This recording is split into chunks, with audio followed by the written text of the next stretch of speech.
Well, good morning, everyone. It is good to see you on I see that there is Drew's on. Madison is on. It is good to see you. Fiona, it's good to see you. Reagan Cribbins is on. Oh, you brought your sister, Fiona. I'm glad to see your siblings are on, Madison. I'm just kidding. Go tell them. It should be. It's important. Connor B. Radley is on. Sam Shaw is on. Let me see. That's it for right now. So anyways, I'm excited that we are starting a new topic this morning. And we're going to get to that in a bit. Because we're going to do a little game while we wait. So as we wait, I'm going to look up only the best. Should put on the game time music. Paige is sleeping. Paige is... Oh, it is 10 o'clock. I should put the game music on, just like very low. Sorry, Madison, at least we know you're dedicated. Paige is sleeping. It's 10 o'clock.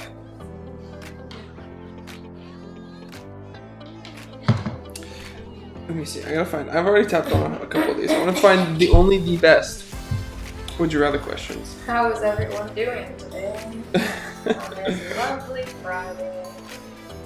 Okay, here we go. First Matthew one. was watching Vietnamese videos. Wow. I'm not gonna comment because I could be really savage. Okay, going up. Would you rather have 3 feet or 3 hands? 3 hands. 3 feet or 3 hands? 3 hands, because you always hear people say, I need more hands, not I need more feet. Because I feel like it'd be hard to run on 3 feet, but with 3 hands, the world is your oyster. It is. It is. 3 hands or 3 feet? Yeah, 3 hands. Because with 3 hands you can jump. I'd rather just have like a tail. Because a tail would But that's really not the work. question. I know, but like, where would your third hand be? Give us your like, reasoning. But the thing is, where would your third hand be? Would it be just like... but it's not an arm, it's a hand. No, so but it's a just hand. Like, maybe it'd be like attached right here. Like a hand? You and could so be like, hi, 3 feet, would you just have like a giant foot? Like another foot coming off of your heel or something? Look like a dinosaur? I don't know. I feel like it would be better to have 3 because then you could write 2 essays at the same time. Would you rather have all your shirts be 2 sizes too big, or all of them be 1 size too small? And all the guys say 1 size too small. So wait, all your shirts 1 size too big and 1 size too small? 1 size too big or 1 size too small. And all the guys say too small because of it. I say 1 size too big because it's a lot easier to like style. I don't know. It's really easy to style like bigger things, and like if you have like a really long shirt that's bigger, then you can do the thing where you tie it and it looks really cute. Or like you could tuck it in to like fit your size. So 1 size bigger. And I already buy like a size bigger in a lot of things just because the fit looks so good. Yeah. Madison actually says 1 size too small. Interesting. So did Reagan. Reagan says 1 size too small. Too big. Fiona also said that I always carry a lot of stuff around, so I wish I had an extra hand. MC God. Oh, did he? Good. What up? Finally. Alright, going on to the next one. Would you rather lose your sense of taste or your sense of smell? I probably would rather lose my sense of smell because then you can my smell farts stink.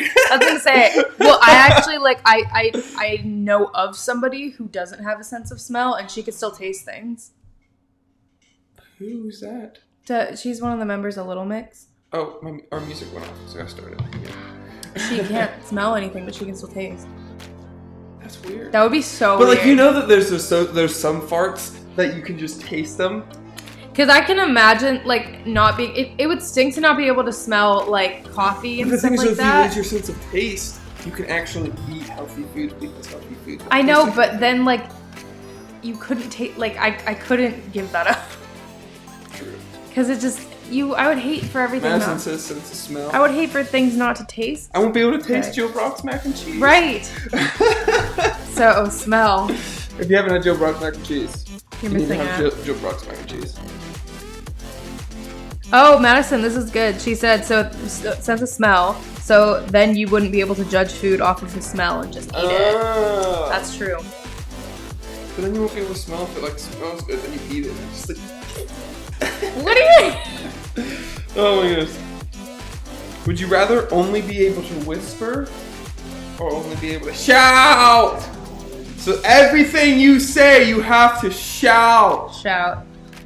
Or everything. Because you'd be like the guy on Parks and Rec who's like, what say, you have to whisper. I'd be like the park, I mean, ASMR people already do that, but, But like, think about it. I mean, I kind of shout anyway. You have to whisper. You have to have like the microphone in your ear all the time.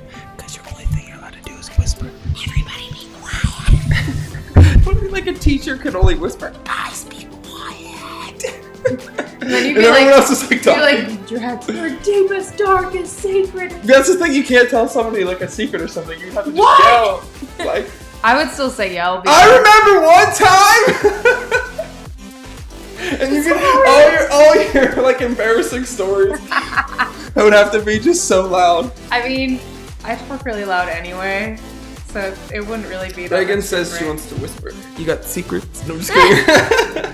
Madison says You make shout. me want to shout. Madison, but you never shout. Maybe she wants Maybe to. she just wants to. You gotta start shouting, Madison. Yeah, so shouting. You gotta start shouting. Okay. Okay, we'll do one more.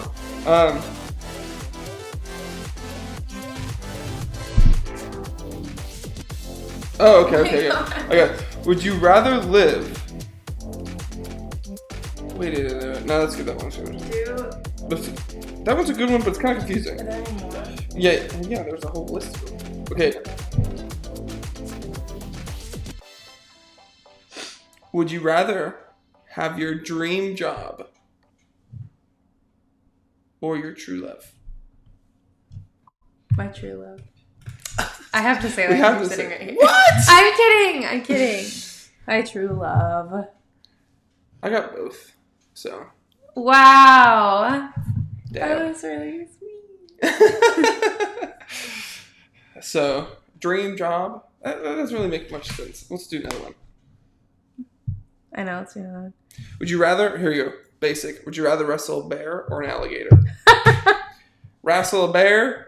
Sorry, MC said because we're about to shout and whisper one, and he said you should hear her at home, and she said, Matthew, that's so weird. Okay, so would you rather wrestle a bear or an alligator? Bear or an alligator? Ooh. Oh gosh, probably an alligator. I feel like an alligator I could like.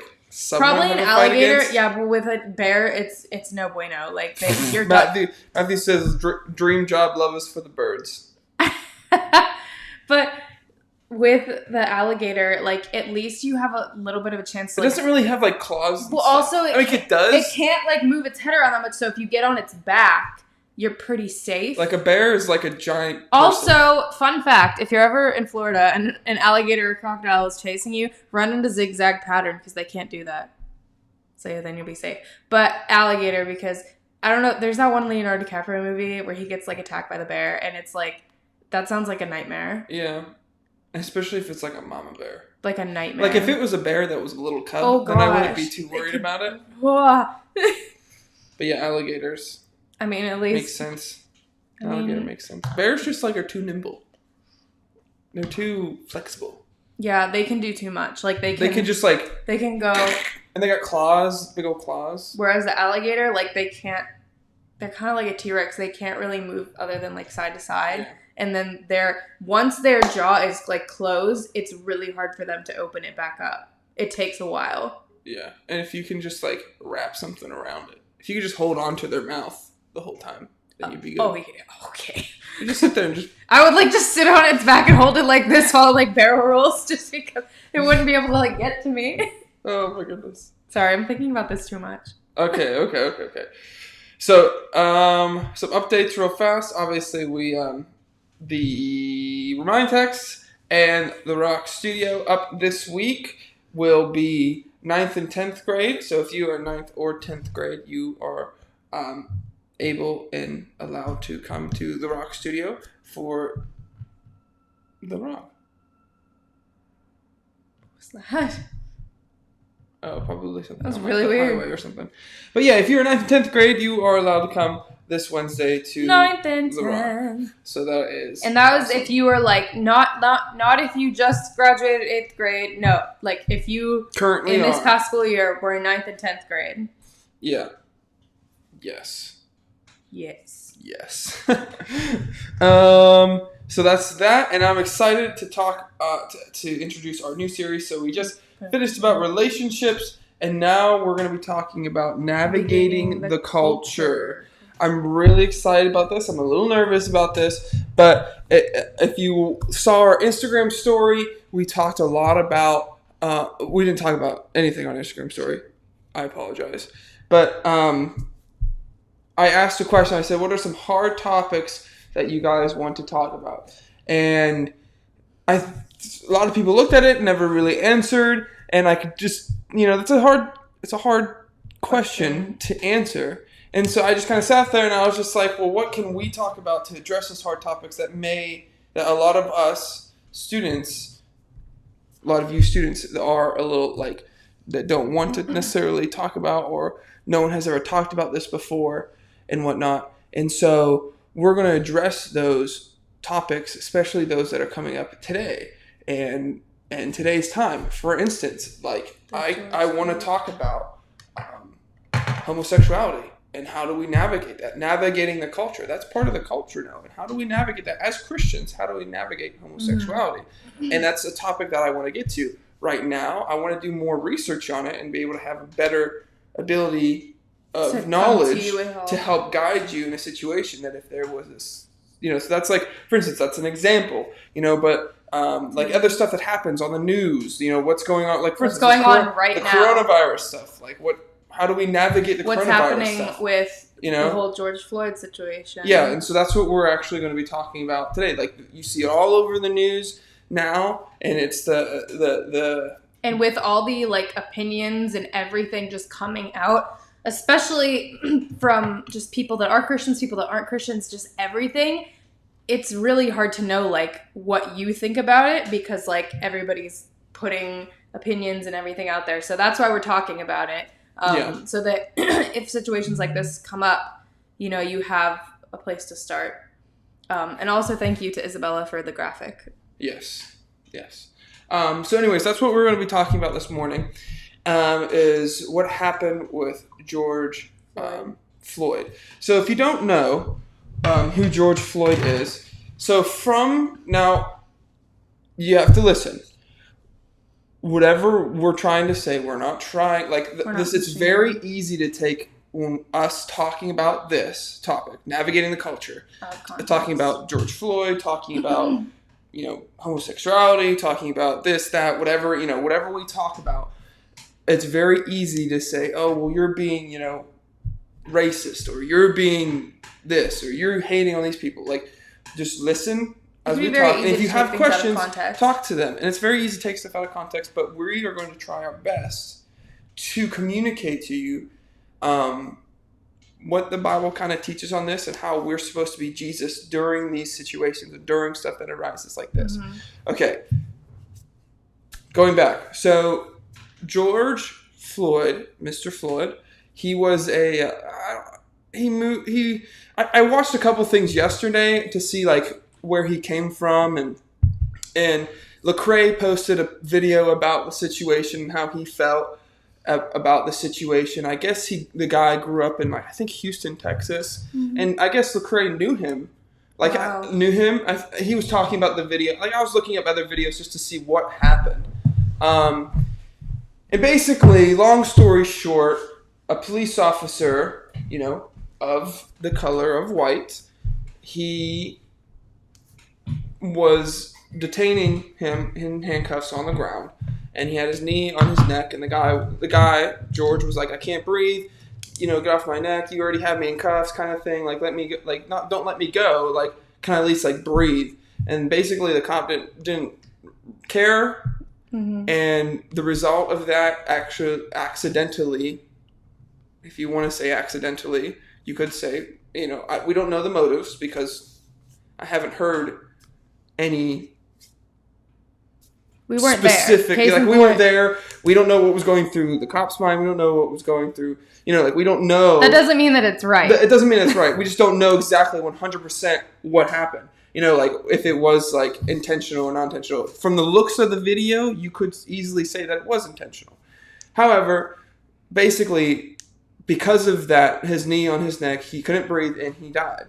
And then all the video was posted about it. Like, somebody was literally just sitting there with the video, 20 feet, not even 20, 10 feet from everything that was happening. You see the video, it's kind of heartbreaking.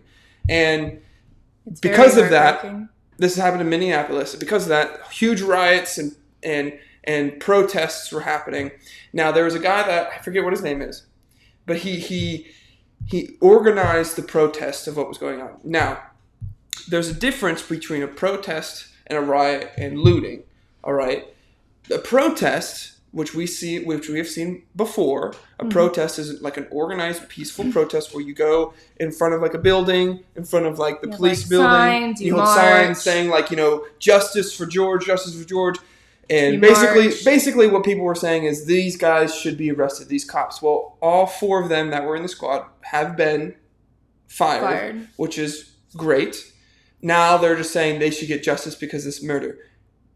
Now, looking at the justice system, looking at what the mayor said, looking at what the head chief of Minneapolis, there is something that they're just going in investigation of what's happening. But looking at it, they're probably, from my understanding, they probably are going to get arrested. Probably. I don't know, but looking at what because even the mayor said something about it of Minneapolis. The mayor said something, and the chief of police said something about it, and they're just basically saying we're going to really go into investigation and these people should be brought to justice kind of thing. Now, what happened, because of the protest, people were protesting, and then people started rioting because they were so upset, and then on top of that, people started looting. So Target got burnt to the ground, other stores got burnt to the ground. I saw a video of an AutoZone being burnt to the ground, and people were going in, grabbing all the stuff from Target and leaving. So they're basically going in, grabbing all the free stuff, grabbing all the TVs, grabbing all this, grabbing all that, and it wasn't just people. It was all types of people, all types of cultures, all types of colors, whatever you want to say. It was just people going in there and getting stuff. Now, for you guys, that is totally wrong. I think I was talking about it yesterday to Diana. That is kind of what I would say. And this is my opinion. is kind of a disgrace to George that you're going to take that opportunity to go loot and get something for free. Like, that's kind of rude to think about. Like, you're in a protest to help bring justice to this man, and you're going to take that opportunity to go get free stuff from the store and destroy other people's property. Like, Target didn't do anything. They're just Target. They didn't do anything about it. AutoZone is AutoZone. It's where you get parts for your car. They didn't do anything about it. Yeah. So that side of the protest thing is definitely wrong. But the other side of the protest, like the actual clean, peaceful side, signs, stuff like that, that is okay. I would say. Yeah. I would say that's okay. Because we have a voice. Yeah, we have a voice, and it should be heard. And for instance, in the whole situation, like, granted, we're not in Minneapolis, and it's like 14-hour drive away, so we can't really, like, if we would have driven there, we would have gotten there when the protest was already over. So, like, I would have said, like, it would have been good, and you see people posting stuff on about it and whatnot. And so kind of so that's kind of like what happened. And so, like, I mean, obviously we're going to talk about this. We're going to talk about how to respond as Christians. And obviously there's not a clear-cut answer, but I'm sure that those of you, that you guys are in kind of the same position that, like, I was in, because for, like, the first few days, I didn't really know, like, what to do, or if I should say anything or if I shouldn't, because as a Christian, like, obviously you want to stand up for, if something happened that's wrong, but it's like there are just so many opinions and so many things just being thrown out there by everybody. It's hard to know, like, what even to think or what even to, like, do. And so, like, I'm sure that a lot of you guys are in that situation as well. Like, do I say something? Because a lot of people have been saying, like, if you stay silent, like, you're part of the problem and stuff like that. So we're here today to help you guys, like, navigate what to do in situations like this. Yeah, definitely.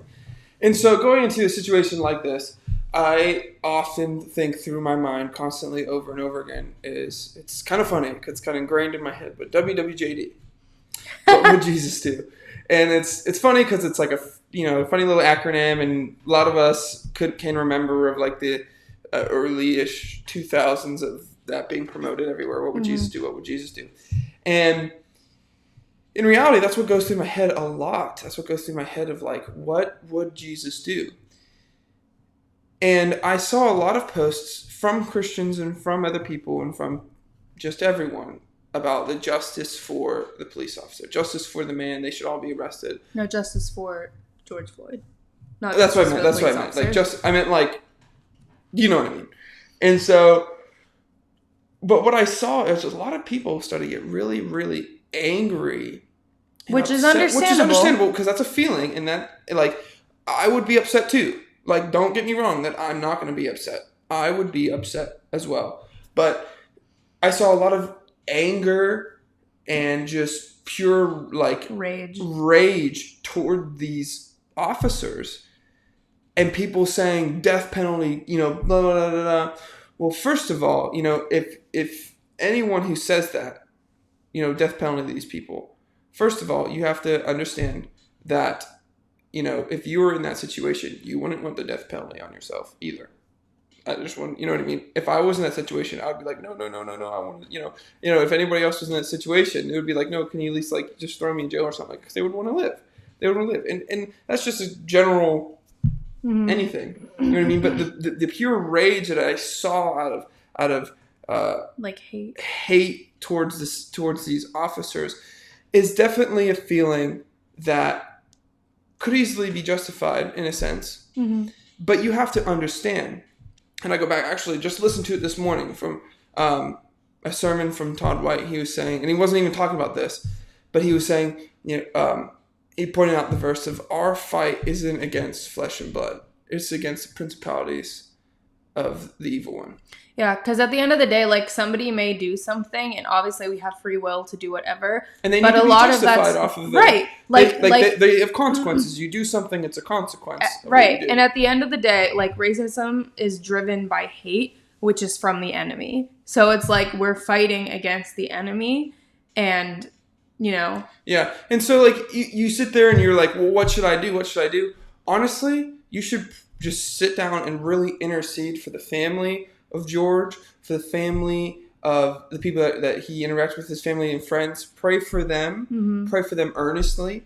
and pray for those. It's so hard to think about it, to even begin to pray for those people, but to pray for, I guess you could say, the enemy, which is not necessarily Satan. Don't pray, not talking about, but pray for the officers. Pray for, I know that this may seem super, I hate saying this because then people can easily say, oh, you're racist because you're taking the side of the officer. No, the officer should be justified in what he did. So he should go to jail. No, that's not the right way to say it. Justified means I meant, he's but right. like, I don't know, whatever. Action should be taken. Action should be taken to what happened. Because of what happened. And if it is how we think it happened, then he should be put in jail. You know what I mean? I keep using the word justified in the wrong way. That's not the right way. But in that way. And so for us, though, as Christians, we need to pray for both people, pray for everyone. Because even if you think about it, George, he's made, I remember Lecrae was even talking about this, like, George, he's made in the image of God. And so are those officers. Mm-hmm. Like, they're all made in the image of God. Doesn't mean they're doing things. Doesn't mean that they're doing, like, exactly what you're saying. Godly things. Godly things, because we have a choice. And we have a choice on whether or not we want to live by our feelings and live by what the enemy is trying to convince us to do, or live by what God wants us to do. Mm-hmm. And it's very easy for us to fall down that path of just evil, hatred, and all that stuff. Right. And so that's why we're talking about coming from a place of being a Christian, not just like people in general, but coming from a place of being a Christian. We have a very specific call, because obviously in this world there's all types of evil, and certain ones rear their heads at certain times. And so right now, this evil that's coming up is racism, and racism is evil. And so the way that we combat evil is with love. Mm-hmm. And going off of that, and one of the things that, I was saying before, what would Jesus do? It's crazy to even think about it, but Jesus would die for them. Mm-hmm. Jesus would die for them. You look at Jesus and you look at him going to the cross. He took the place of Barabbas, of a man who was a thief, a killer, a murderer, who didn't care about anybody else except for himself. And he died for him. And it's just like so mind-boggling, because of the world of people that you would think that hate, these officers. Jesus would say, I died for them. I would die for them. And it's just like, what? So we're supposed to die for them? That's not what I'm saying. But Jesus loved them. He cared for them. He cared for as much for them as he much did for George. God does not like racism. He doesn't play favorites. He doesn't. We think we could easily say that God plays favorites, or there's privilege, because we think that we are God and we make the decisions for him. That's not the case. That's not the case. God does not play favorites. It says in the Bible, that everyone was created equally. And why in the world would he say that if he plays favorites? He doesn't. What he says is true. We have to stop saying. One of the things that's so hard is that we say these things and then we act the different way where we play favorites. If we're supposed to be surrendered to God and in him, we're not supposed to play favorites either. Yeah, and one of the things that is really important in this situation is it can be very easy to just listen to what people are saying, and that's how you form your opinion about the situation. But really, and I did this myself the other day, because I was like, so many people are saying so many things, and it's just like, you just don't know what to think. And so it's like, instead of trying to form your opinion based on the world, form it on the word. You need to get in your Bible and to know, how to take situations like these, and how to be able to ask for God's heart in these situations, so that you can see them through his eyes and not through the eyes of the world. Because a lot of the things that are coming out are based off of offense and anger and unforgiveness and all these things. And so it's we have to know where we're coming from, because obviously we're standing up for what's right and we're rejecting what is wrong. But if we're coming from the place of the world where it's we're standing up for that because of anger and offense and hatred and all these bitter things, then That's you're what not the enemy fighting. wants. Yeah, you're not fighting the fight with the right heart. You should be coming at it from a place of, because we love these people, because we love, because we love people who are different than us. We should be coming from a place of love because we want justice for them, and not coming from a place of we just, that sounded yeah. really Because weird, if you start to breed hatred, that's what the enemy wants. He wants there to be division. He wants there to be hate towards other people. Yeah. It is okay. I would definitely say, like, it's okay that there are feelings in your body. It's okay that there are moments that you may feel angry towards somebody else. That's just our human nature. It's okay to feel that way. But it's when you act on those things that's when it's not okay. Right. It's and easy you feel angry towards, I feel angry about the situation. I do. Yeah. I feel angry about the situation. But if I act off those feelings, that becomes hatred. And it starts to breed unforgiveness and breed this kind of this spirit of just hatred towards that person, when in all reality God loves them just as much he loves me, you, the other person, that person over there, the other over there, like all this stuff. And are we going to contribute to what the enemy is trying to do, or are we going to combat what the enemy is trying to do? And one of the things that I did wanted to say that we were talking about the other day when we talked about this subject is it's very, the reason, if you wondered why I didn't post anything about it, a lot of people were posting stuff about it. Now, I'm not saying, hear me out on this, I'm not saying that if you post something about it, then you're wrong. No, that's not what I'm saying. I just didn't post anything about it. One, because everyone else was posting something about it. So I didn't one of the reasons why you post something about it is to get the word out to other people, to help them understand and realize that this is a real problem. So I guess it is a way of protesting, social media protesting, I guess you could say. And so I didn't say that. But the reason why I don't like to post about stuff like that is because it makes me feel, this is me personally, you may be totally different, but it makes me feel like it was a check mark off my list, and now I did something about it. Now I can go back to my life originally. Like you're trying to prove and something. I'm not saying that the people that posted about it, because there were big people that posted about it. Carrie Jo posted about it.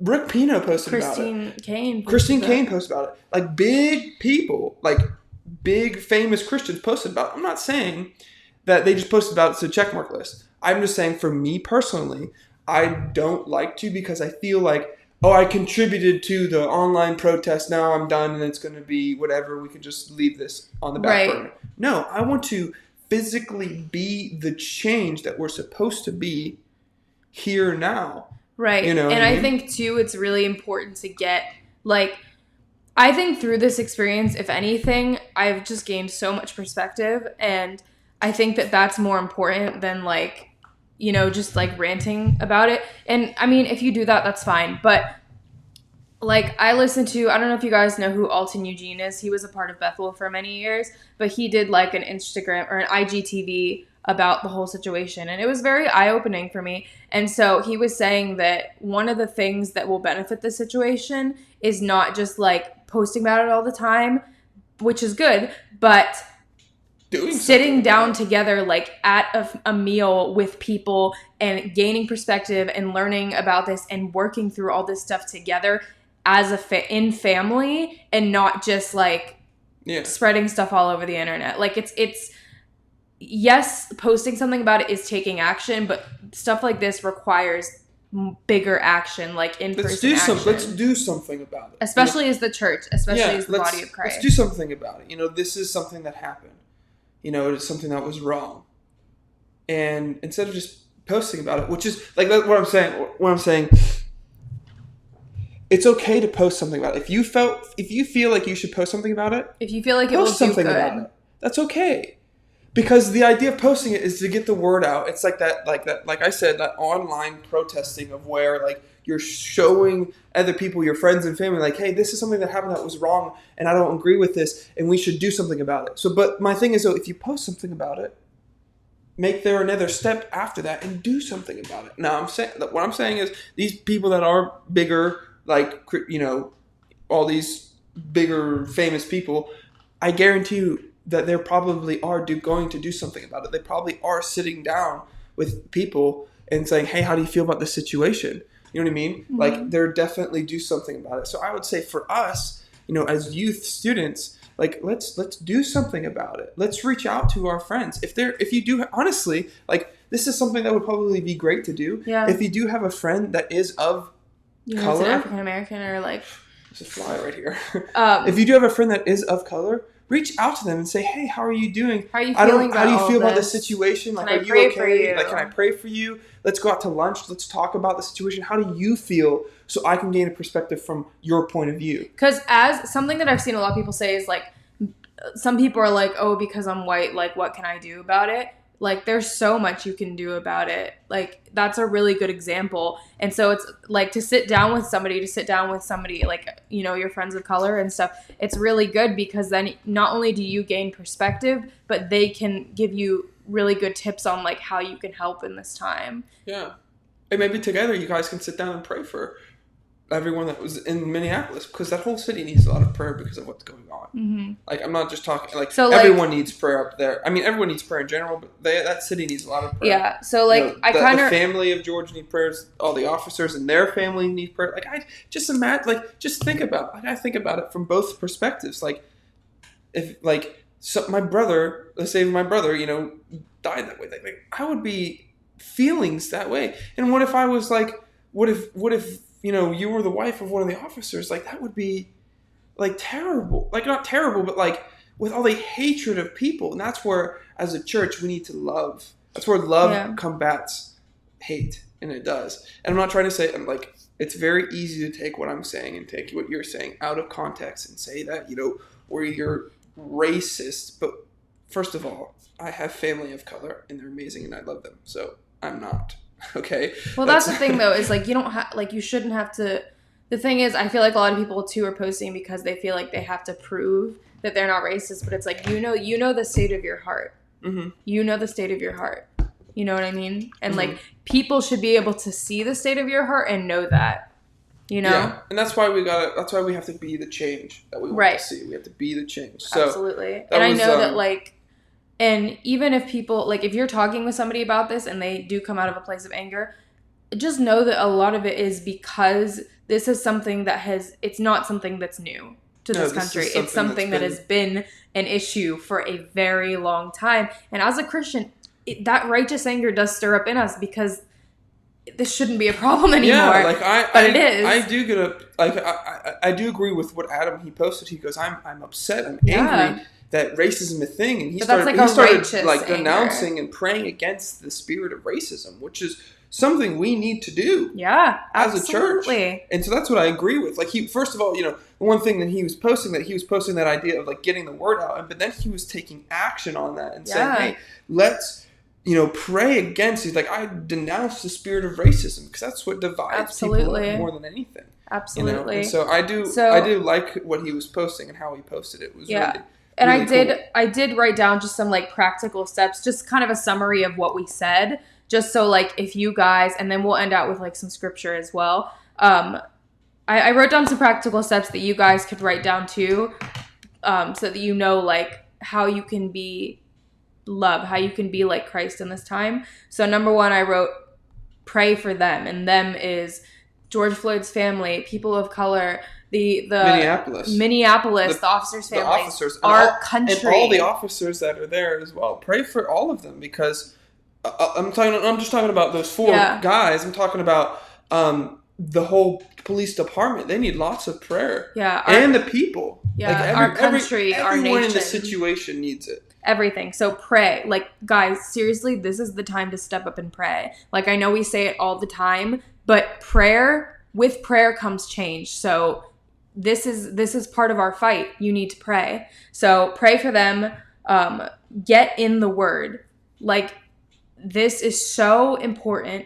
And I know that it's just like, oh yeah, be kind, be loved. No, you need to know what the word says about how we are supposed to love people. It gets deeper than that. It gets deeper than just what's on the surface. We need to get in the word.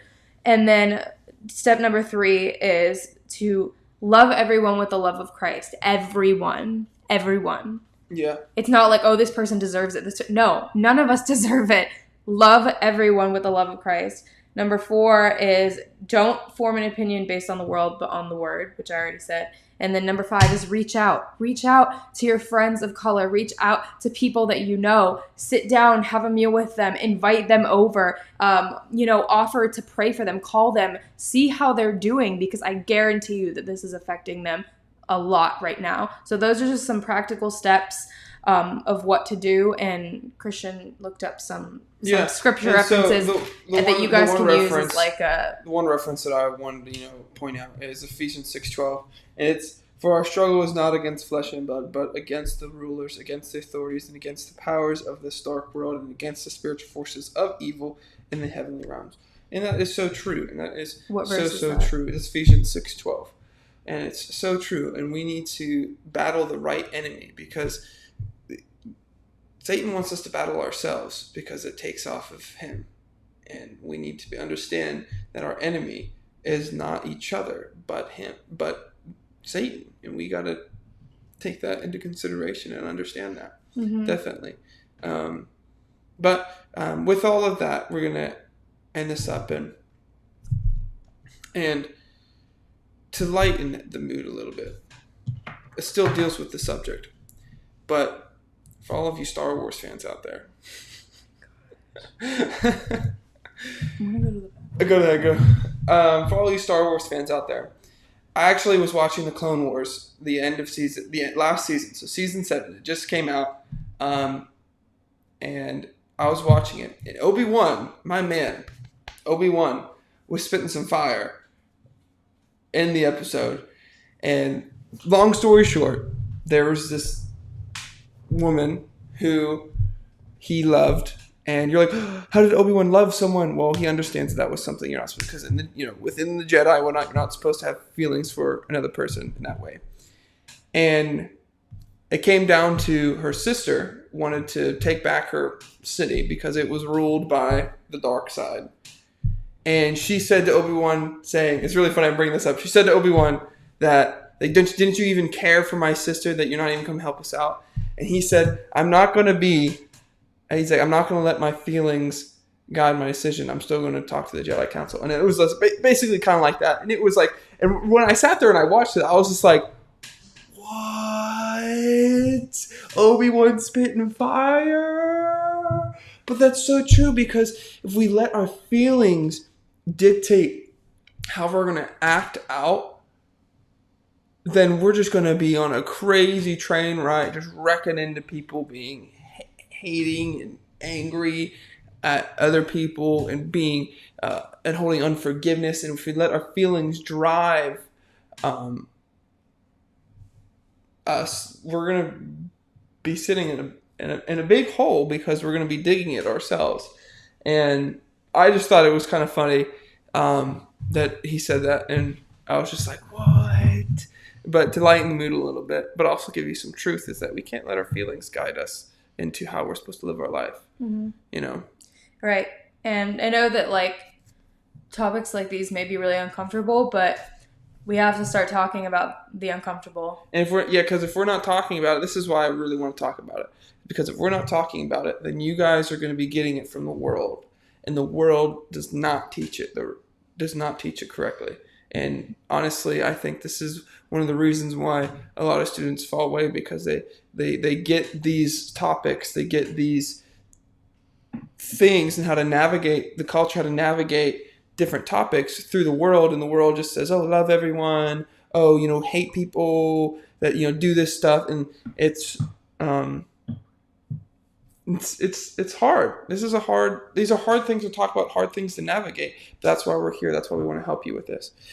So with that, we're going to end our live stream today. If you have any other questions, please contact me. My email, obviously, it's in the bio on YouTube. The remind text, be a part of that. Contact me.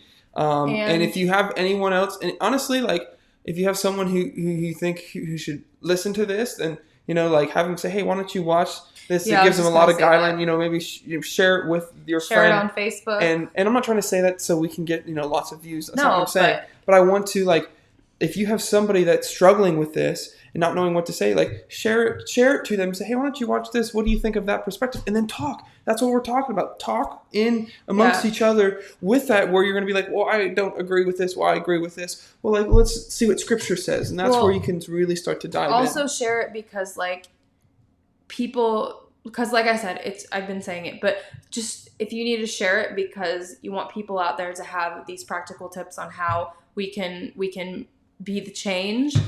If anything, that would be a reason. And we don't know all the answers. No. We do not know all the answers. And I guarantee you there are other people out there that can navigate this a lot better than we can. But from your guys' perspective of being a student and we're being youth pastors, I want to talk about this stuff and let's address it. So let's pray out. Yeah, Heavenly Father, I just thank you for this day. I thank you that we can sit down and have a live stream like this and students come out and watch and that we can talk about some of the hard things that are going on in this culture, Father. It is very difficult to even see something like that happen, God, and even try to even understand what's going on, Father. But I just pray for first of all, for George and his family, God. I just pray over their family, God. I just give them strength during this time, Father. Give them godly wisdom, Father. Give them any tools that they need during this time, God. Just completely invade their private time with you. God, just give them what they need, Jesus. And I just pray for the Minneapolis, the city. I pray for the police department, God. I pray for those 4 men, God. I hope that they, understand what they did, God. But I also pray that we understand that you love them. And we need to be the change in that, God. I just pray for them, God. Help them to understand that what they did was wrong and show you to them. Like, we all need to know who you are, God. Mm-hmm. Show yourself to everyone, Father, in Minneapolis, God. Show yourselves to the people that were going out and burning buildings down and looting stuff. Show yourself to the mayor and everyone that's in the police department, Father. Show yourself to everyone who got really hurt by this, God. Show yourself, God. We need you to be guiding us in this time. Yes, we need your guidance, Father. And everyone who is here, God, just give them strength during this time, God. And let's not fuel the fire of the enemy, but let's combat the enemy, God. Let's combat the enemy and defeat him because we have the authority because you've given it to us, God. Mm-hmm. We just thank you for that, Jesus. Help us to just love one another like you have loved us. In Jesus' name, amen. Amen. Okay, with that, we are going to end our live stream. I hope this helped with what's going on, and I'm excited to talk about even more stuff of what's going on. We'll just see what happens in the world and how we're supposed to navigate it, and with different topics and such. We should end it with the Spider-Man handshake. With the Spider-Man handshake.